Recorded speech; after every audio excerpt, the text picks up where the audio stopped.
Da, i mi smo svi pobjegli glavi. Da, ali nije, bar mi nismo osjetili sad. Bila je blago podrkavanje. Blago je i jutro, ono je bio oko 6:20. Ne, i u podne, i u 1, i u 2, ali se osjeti.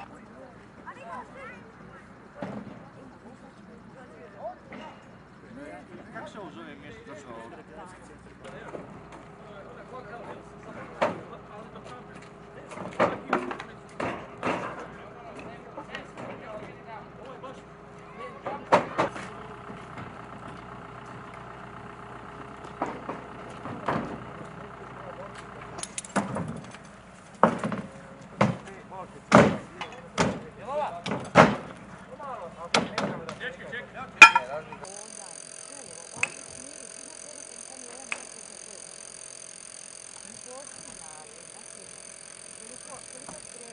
Stvarno je hladno i večeras će biti hladno, ja ne znam kako ćemo izdržati.